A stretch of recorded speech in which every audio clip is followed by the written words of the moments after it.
Nepali radio नेटवर्कको राति 8 बजेको नेपाली खबरमा खबर सहयात्री डाकमान राईको नमस्कार। नेपाली खबर काठमाडौँ उपत्यकामा रेडियो एनआरएन 99.1, रेडियो nrn.com र ठाउँ ठाउँका रेडियो स्टेशनहरूबाट एकसाथ प्रसारण भइरहेको छ। नयाँ सरकार गठनको पहल लिने कांग्रेसको निर्णयले माओवादी केन्द्र उत्साहित, प्रचण्डले दिए सबैलाई बधाई, समर्थन फिर्ता लिन प्रधानमन्त्री ओलीको चुनौती। नेपाली कांग्रेस केन्द्रीय कार्य समितिले नेपाली कांग्रेसको नेतृत्वमा नयाँ सरकार गठन गर्नका लागि पहल गर्ने भन्ने निर्णय पनि गरेको छ। म तपाईहरु सबैलाई पनि बधाई भन्न चाहन्छु। सम्भवतः छिटै नयाँ सरकार बन्नेछ। ए बाबा हटाउन त, समर्थन फिर्ता लिदेऊ भन्छु त्यो पनि लिदैन अनि राजीनामा माग्छ। नेपाल समूहद्वारा 2 महिने संगठन निर्माण र सुदृढीकरण अभियान घोषणा, मिलेर जान राष्ट्रपति भण्डारीको सुझाव। नेपालमा आज थप 128 जनामा कोरोना संक्रमण पुष्टि, 161 जना डिस्चार्ज। बाँके र सुर्खेतमा आग लागे हुँदा 50 भन्दा बढी घर जले, 3 जना घाइते। साथमा प्रमुख खबर संक्षेप। अनलाइनमा आज सामाजिक सञ्जाल र पत्रकार ऋषि धमलाको प्रस्तुति जनता जान्न चाहन्छन् अहिलेको नेपाली खबरमा। नेपाली रेडियो नेटवर्कको र तपाईं सुन्दै हुनुहुन्छ नेपाली खबर। नेपाली खबरमा सबैभन्दा पहिले आजको खास खबर। प्रतिनिधि सभा विघटन गर्ने प्रधानमन्त्री केपी शर्मा ओलीको कदमलाई गलत ठहर्याउँदै सर्वोच्च अदालतले संसद पुनर्स्थापना गरेको करिब 1.5 महिना बित्न लाग्दा समेत मुलुकको राजनीतिले लय समात्न सकेको छैन। गत फागुन 11 गते प्रतिनिधि सभा विघटनलाई असंवैधानिक भन्दै सर्वोच्चले संसद पुनर्स्थापना गरेपछि त्यस लगतै प्रधानमन्त्री ओलीले नैतिकताका आधारमा राजीनामा दिने धेरैको अपेक्षा थियो। तर संसद विघटनलाई अदालतले गलत ठहर गरेपछि पनि नैतिकताको ख्यालै नगरी राजीनामा नदिएको भन्दै माओवादी केन्द्र, नेपाली कांग्रेस लगायतका दलले प्रधानमन्त्री ओलीको आलोचना गरे पनि ओलीले अहिलेसम्म राजीनामा दिनुभएको छैन। बरु प्रधानमन्त्री ओली सत्ताको साँचोधारी दल जनता समाजवादी पार्टी जसपासँग सहकार्य गरेर आफ्नै नेतृत्वको सरकार टिकाइराख्ने प्रयत्नमा हुनुहुन्छ। वेटिङ गभर्मेन्टका रूपमा लिइने प्रतिपक्षी दल नै वैचारिक रूपमा विभाजित हुनु, ओली नेतृत्वका सरकार विरुद्ध खरो रूपमा उत्रिएको माओवादी केन्द्रले सरकारलाई दिएको समर्थन फिर्ता लिन नसक्नु र नयाँ सरकार गठबन्धनमा मुख्य निर्णायक बिन्दुमा उभिएको जसपामा समेत मतैक्यता नहुँदा नयाँ सरकार बन्ने बाटो अल्मलिएको देखिन्छ। वैचारिक मतभेदकै बीच हिजो भने नेपाली कांग्रेसले आधिकारिक रूपमै ओली सरकार विस्थापित हुनुपर्ने निष्कर्ष निकालेको छ। हिजो बसेको कांग्रेसको केन्द्रीय कार्य समिति बैठकले प्रधानमन्त्री ओलीको राजीनामा माग गर्ने र आफ्नै नेतृत्वमा नयाँ सरकार गठनका लागि पहल गर्ने निर्णय गरेको हो। कांग्रेसका प्रवक्ता विश्वप्रकाश शर्मा वर्तमान सरकारको सन्दर्भमा आम रूपमा जे चासो छ, नेपाली कांग्रेस पार्टीले के निर्णय गर्छ, नेपाली कांग्रेस पार्टीले अग्रसरता लिन्छ कि लिँदैन, नेपाली कांग्रेस पार्टी वर्तमान सरकारलाई विदाई गर्ने सन्दर्भमा आफ्नै नेतृत्वमा सरकार बन्न पहल गर्छ कि गर्दैन, अथवा किन गरिरहेको छैन, किन ढिलाइ गरिरहेको छ भन्ने जिज्ञासा चासोहरू राष्ट्रव्यापी रूपमा नै थियो। हिजोको बैठकले वर्तमान प्रधानमन्त्रीजीले पदत्याग गर्नुपर्दछ, राजीनामा दिनुपर्दछ, यसको लागि माग गर्ने भन्ने निर्णय गरेको छ र सँगैमा नेपाली कांग्रेस केन्द्रीय कार्य समितिले नेपाली कांग्रेसको नेतृत्वमा नयाँ सरकार गठन गर्नका लागि पहल गर्ने भन्ने निर्णय पनि गरेको छ। कांग्रेसको यो निर्णयले माओवादी केन्द्र उत्साहित देखिएको छ। कांग्रेसको निर्णयपछि देशको राजनीतिक परिस्थितिले कोल्टे फेरेको माओवादी केन्द्रका अध्यक्ष पुष्पकमल दाहाल प्रचण्डको भनाइ छ। अब नयाँ सरकार गठनका बैठकहरू घडीभूत रूपले अघि बढ्ने र केही दिनभित्रै नयाँ सरकार बन्ने भन्दै प्रचण्डले आज कपिल वस्तुमा भएको कार्यक्रम मार्फत सार्वजनिक रूपमै सबैलाई बधाई दिनुभयो। हिजो र आजसम्मको काठमाडौँको राजनीतिक घटनाक्रम अलिकति फेरियो। खास गरी नेपाली कांग्रेसले प्रधानमन्त्री केपी ओलीको तत्काल राजीनामाको माग गरेपछि र अर्को सरकार गठनको निम्ति पहल लिने भनेर हिजो निर्णय गरेपछि देशको राजनीतिले कोल्टे फेरेको छ। म तपाईहरु सबैलाई पनि बधाई भन्न चाहन्छु। सम्भवतः छिटै नयाँ सरकार बन्नेछ, नयाँ परिस्थिति बन्नेछ। यता विपक्षीका आलोचनालाई नजरअन्दाज गर्दै पछि नहट्ने अडानमा रहनुभएका प्रधानमन्त्री ओलीले भने माओवादी केन्द्रले सरकारलाई दिएको समर्थन फिर्ता लिए राजीनामा दिने बताउनुहुन्छ। राजीनामा नदिएको भन्दै प्रधानमन्त्री ओलीको बारम्बार आलोचना गरे पनि माओवादी केन्द्रले सरकारलाई दिएको समर्थन भने अहिलेसम्म फिर्ता लिएको छैन। हरेक दिन आफ्नो राजीनामा मागिएको भन्दै प्रधानमन्त्री ओलीले समर्थन फिर्ता ल्याऊ भन्दा पनि नलिएको बताउनुभयो। प्रधानमन्त्री निवास बालुवाटारबाट आज देशभरका 165 सडक सञ्जालको शिलान्यास गर्दै उहाँले आफ्नो राजीनामा माग्नेहरूलाई पहिले समर्थन फिर्ता लिन चुनौती दिनुभयो। राष्ट्रको सबभन्दा ठुलो बहुत लोकप्रिय बढी बिक्ने भन्ने अखबारले काठमाडौँमा मेलम्चीको पानी आएको समाचार चाहिँ दिँदैन। प्रधानमन्त्रीको राजीनामा मागियो भनेर आजको मागे हो र प्रधानमन्त्रीको राजीनामा मागै छ त।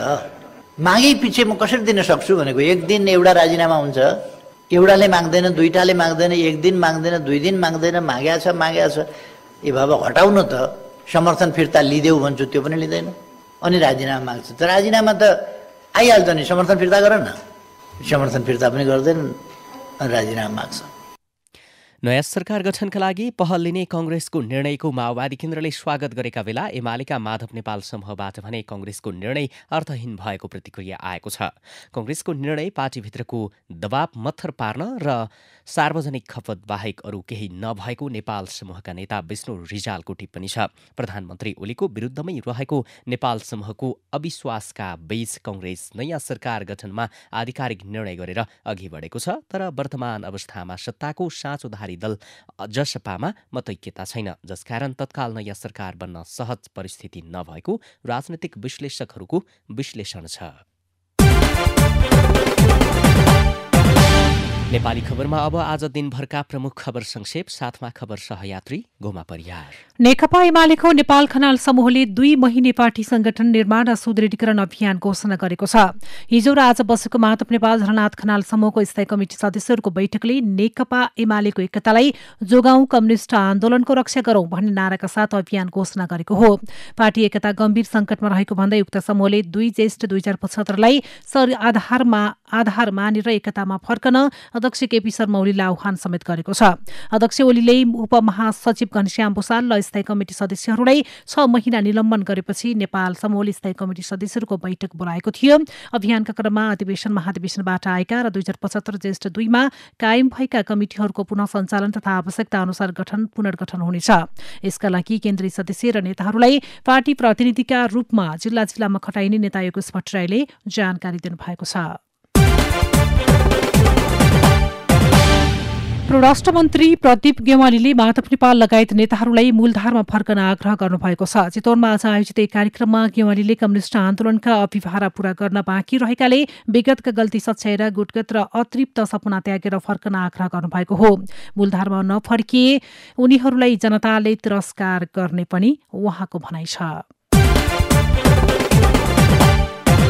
राष्ट्रपति विद्यादेवी भण्डारीले पूर्व प्रधानमन्त्री तथा नेकपा एमालेका वरिष्ठ नेता झलनाथ खनालसँग भेटवार्ता गर्नुभएको छ। आज दिउँसो डल्लो स्थित खनालको निवासमा पुगेर राष्ट्रपति भण्डारीले खनालको स्वास्थ्य अवस्थाबारे जानकारी पनि लिनुभएको छ। भेटमा अहिलेको समसामयिक राजनैतिक परिस्थितिको विषयमा समेत कुराकानी भएको पूर्व प्रधानमन्त्री खनालले बताउनु भएको छ। खास गरी राष्ट्रपति भण्डारी खनालको छिमेकीमा रहनुभएका इतिहास संशोधन मण्डलका अध्ययता एवं प्रबन्धकहरू दिनेश पन्त र महेश पन्तको घरमा पुग्नु भएको र सोही क्रममा आफ्नो घरमा समेत भेट्न आउनु भएको खनालले बताउनु भएको छ। भेटमा राष्ट्रपति भण्डारीले पार्टीमा देखिएको विवाद समाधान भएर जाओस् भन्ने चाहना राखेको पनि उहाँले बताउनु भएको छ। नेपाली कांग्रेसका प्रवक्ता विश्वप्रकाश शर्माले जनता समाजवादी पार्टी जसपाका संघीय परिषद अध्यक्ष डाक्टर बाबुराम भट्टराईलाई नयाँ सरकार गठन सम्बन्धमा आफ्नो पार्टीले जस्तै प्रष्ट निर्णय गर्न सुझाव दिनुभएको छ। प्रधानमन्त्री केपी शर्मा ओलीको राजीनामा माग्ने र नयाँ सरकार गठनको अगुवाई गर्ने निर्णय गरेकोमा डाक्टर भट्टराईले आज बिहान सामाजिक सञ्जाल मार्फत कांग्रेसको प्रतिपक्षको धर्मनिर्वाह गर्ने संकेत देखाएको भन्दै प्रशंसा गर्नुभएको थियो। त्यसैको जवाफमा कांग्रेस प्रवक्ता शर्माले पनि सामाजिक सञ्जालबाटै संकेत मात्र होइन आफ्नो पार्टीले प्रष्ट निर्णय गरेको बताउँदै बरु जसपामा पनि यस्तै निर्णय गर्ने क्षमता देखाउन डाक्टर भट्टराईलाई सुझाव दिनुभएको हो। संस्कृति पर्यटन तथा नागरिक उड्डयन मन्त्री भानुभक्त ढकालले पर्यटन व्यवसायीहरूको भावना अनुरूप पर्यटन उद्योगलाई चलायमान बनाउन सरकार लागि परेको बताउनु भएको छ। काठमाडौँमा आयोजित कार्यक्रममा मन्त्री ढकालले कोरोनाबाट सबैभन्दा धेरै प्रभावित पर्यटन क्षेत्रलाई चलायमान बनाउन सरकार गम्भीर रहेको बताउनु भएको छ।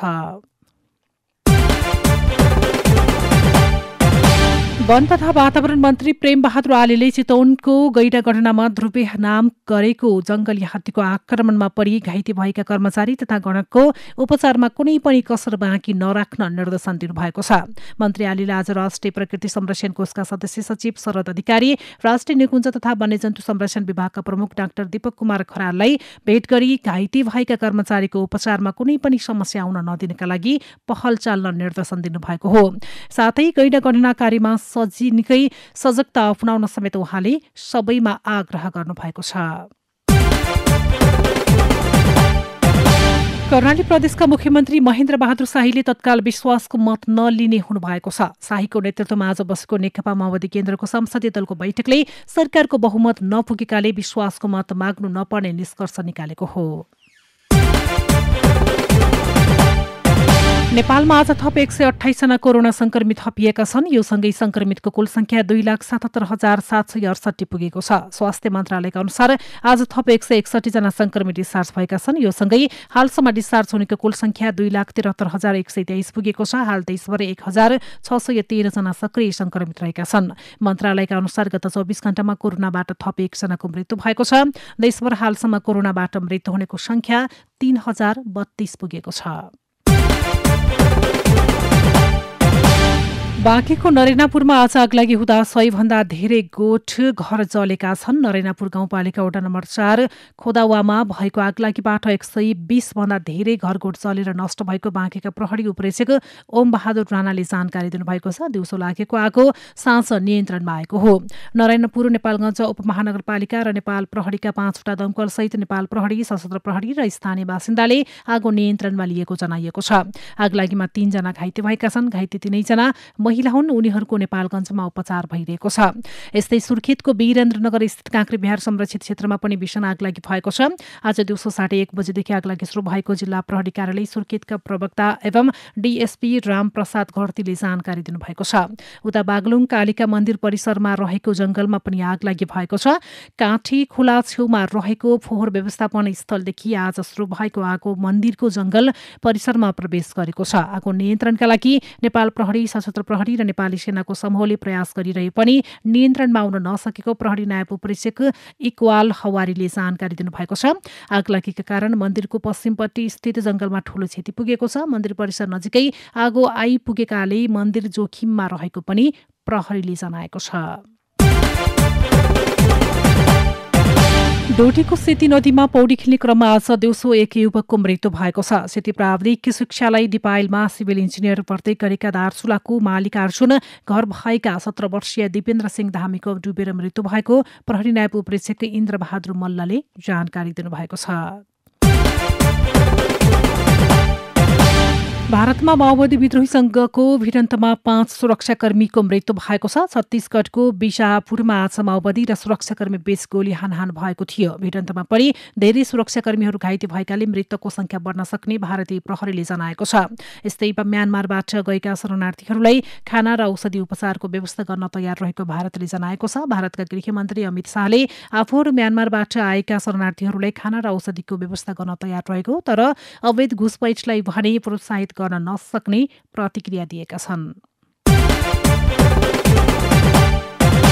वीरगञ्ज युनाइटेड क्लबले शहीद स्मारक सी डिभिजन लिग फुटबलमा जित निकालेको छ। एन्फा कम्प्लेक्स सादोपाठोमा आज भएको खेलमा वीरगञ्जले स्वयम्भू क्लबलाई 1-0 गोल अन्तरले हराएको हो। यस्तै ललितपुर मेयर कप महिला टी20 क्रिकेट प्रतियोगितामा उपाधिको दावेदार मानिएको सशस्त्र प्रहरीको एफएफले विजयी सुरुवात गरेको छ। यस्तै सुदूरपश्चिम प्रदेशले पहिलो संस्करणको ललितपुर मेयर कप महिला टी20 क्रिकेट प्रतियोगितामा विजयी सुरुवात गरेको छ। ललितपुर मेयर 11लाई 7 विकेटले पराजित गर्दै सुदूरपश्चिमले सुखद सुरुवात गरेको हो। र न्यू डायमण्ड स्पोर्ट क्लबले 5औं संस्करणको आरबीबी एनभीए राष्ट्रिय महिला तथा पुरुष क्लब लीग भलिबल च्याम्पियनसिपको महिलातर्फ दोस्रो जित निकालेको छ। त्रिपुरेश्वर स्थित राखेपोको कबडहलमा आज भरतपुर मेट्रो खेलकुद परिषदलाई 3-0 गोल सेटमा पराजित गर्दै न्यू डायमण्डले दोस्रो जित निकाले।